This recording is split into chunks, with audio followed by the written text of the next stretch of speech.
프로야구 한화 이글스에 입단한 신인 언더핸드 투수 박부성은 지난해 9월 열린 2025 K보 신인 드래프트에서 탈락했다. 11라운드 마지막까지 그의 이름이 불리지 않았다. 동의대 3학년 때 현역으로 입대해 군 복무까지 마친 그는 올해 2024년 가 마지막 기회라는 생각으로 최선을 다했다. 지명되지 않아 아쉬움도 있었지만 오히려 후련했다. 야구를 그만두고 새로운 길을 가려 했다 고 떠올렸다. 그러나 며칠 뒤 한 통의 전화가 걸려왔다. 한화 스카우트 팀에서 육성 선수 테스트를 제안한 것이었다. 테스트 당일 연락을 받은 그는 오후 1시 30분 동의대 코치의 차를 타고 부산 기숙사에서 출발해 한화 2군 훈련장이 있는 서산까지 4시간을 이동했다. 해질 무렵 서산에 도착해 어떻게 던졌는지 기억이 없을 만큼 20개의 공을 던지고 돌아왔다. 다음 날 다시 박부성에게 전화가 걸려왔다. 계약을 하자는 한화 구단의 연락에 그는 꿈인지 현실인지 분간할 수 없었다. 추석 연휴 집에서 누워있다가 전화를 받았다. 처음엔 꿈이라 생각했는데 밖에서 어머니가 밥 먹으라고 부르는 소리를 듣고서야 실감이 났다. 그날 가족 모두가 기뻐했다고 회상했다. 배명고 동의대 출신으로 186cm, 85kg의 신체 조건을 가진 언더핸드 투수 박부성은 지난해 대항 16경기, 63이닝에서 6승 3패, 평균 자책점 4.00, 탈삼진 40개를 기록했다. 7월 열린 대학약 우선수권 대회에서 MVP를 수상하며 주목받았다. 정민혁 한화 스카우트 팀장은 군 복무 후 구위가 좋아졌다. 정대현 코치님과 훈련하며 언더핸드로서 자신의 강점을 찾았고 제구력도 향상됐다. 테스트 당시 공도 좋았다. 앞으로 더 성장할 가능성이 충분해 영입을 결정했다고 설명했다. 박부성은 고등학교에 올라가면서 팔을 내려 던졌다. 그전까지는 체격이 작고 힘이 없어 제대로 된 투구를 하지 못했고 갈만한 고등학교도 없었다. 겨울 동안 혼자 중학교에 남아 훈련하던 중 우연히 정대현 코치님의 삼진 장면 영상을 보게 됐다. 몸이 유연한 편이라 코치님 영상을 따라하며 언더핸드 투구를 벽에 던지며 연습했다고 말했다. 현재 삼성 수석 및 투수 코치를 맡고 있는 정대현 코치는 K리그를 대표하는 언더핸드 투수였다. 그렇게 영상으로만 보며 동경했던 존재를 동의대에 진학한 후 실제로 코치로 만나게 됐다. 처음 만났을 때 정말 신기했다. 코치님의 모든 것을 배우겠다는 마음으로 임했다는 박부성은 코치님이 나에게 특히 엄격하셨지만 많은 가르침을 주셨다. 스피드보다 제구력을 강조하셨고 투심을 던지는 방법과 감각도 전수해 주셨다. 처음 싱커를 던질 때는 공이 계속 땅에 박혔지만 코치님이 삼성으로 가신 뒤 감을 잡기 시작했다. 주자가 나가도 투심을 던져 땅볼을 유도하는 재미를 느끼고 있다고 전했다. 남들보다 늦은 25세 신인이 된 이유는 대학 시절 군 복무를 했기 때문이다. 기량이 정체된 것을 느낀 3학년 때 당시 동의대 감독이었던 정보명의 권유로 입대를 결심했다. 31사단 해안 경계병으로 복무하며 색다른 경험도 쌓았다. 박부성은 야구를 잠시 떠나면서 그동안 결과에 너무 집착했던 것이 아쉬웠다. 전역 후에는 하고 싶은 플레이를 과감하게 시도했다며 이제 군대도 다녀왔으니 야구에만 집중하면 된다. 다른 신인들은 1에서 2년 정도 천천히 적응할 수도 있지만 나는 빨리 뭔가를 보여줘야 한다. 1군 무대에 조속히 올라가고 싶다고 말했다. 군 복무 중 이름도 기존의 동원에서 현재의 부성으로 변경했다. 믿을 부, 밝을 성, 자를 써서 자신을 믿으면 밝은 미래가 열린다는 의미를 담았다. 드래프트 지명은 이루지 못했지만 육성 선수로 프로에 입단했다. 비록 육성 선수 신분이지만 현장 평가가 좋아 즉시 전력감으로 주목받고 있다.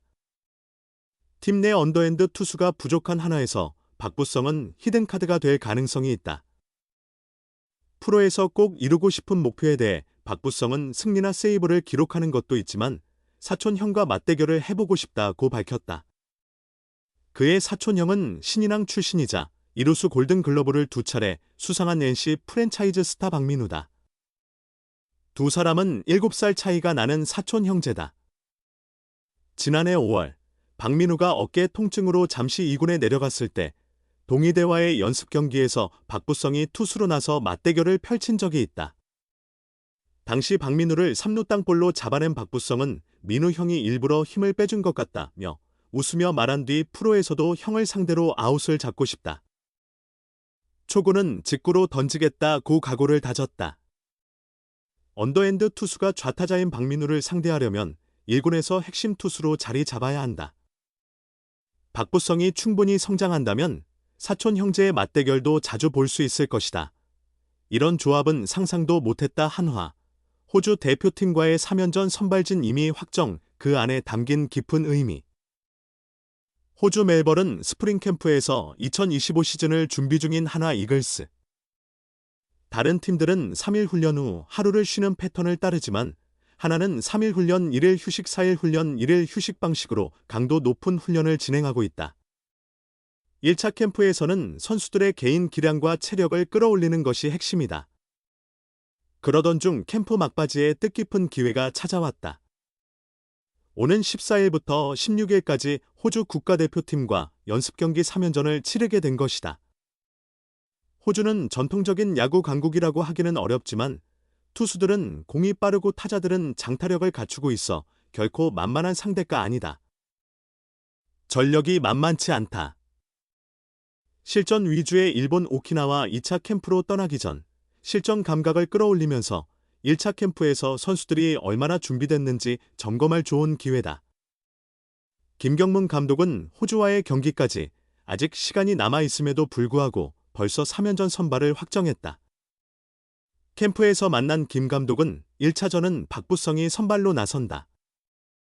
이어 2차전은 권민규가 등판하며 마지막 3차전은 이상규가 맞는다고 미리 밝혔다. 연습 경기이므로 큰 의미를 둘 필요는 없다. 또한 선발로 나선다고 해도 정규 시즌처럼 6, 7이닝을 소화하는 것은 아닐 것이다. 하지만 이 세 선수가 3연전 선발로 내정된 것에는 분명한 의미가 담겨 있다. 우선 박부성과 권민규의 선발 등판은 흥미로운 소식이다. 박부성은 지난해 신인 드래프트에서 지명받지 못했지만 육성 선수로 간신히 기회를 잡은 대졸 언더핸드 투수다. 캠프에 합류한 것 자체가 기적 같은 상황에서 1차전 선발로 낙점됐다. 권민규는 신인 드래프트 2차 2라운드에서 뽑힌 유망주다.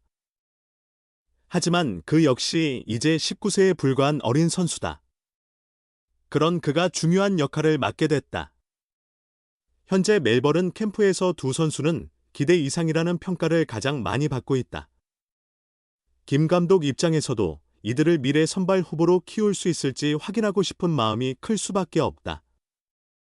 이를 통해 곧바로 오키나와로 데려갈지 추가적인 준비가 필요한지 결정할 수 있다.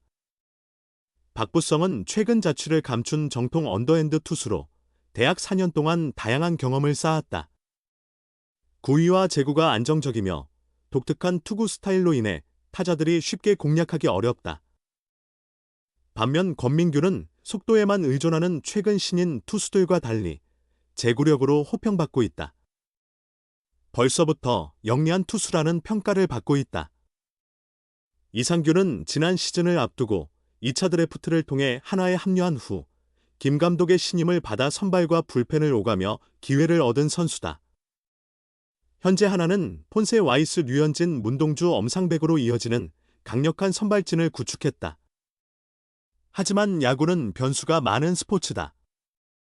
부상이나 부진 등 어떤 일이 발생할지 알 수 없다.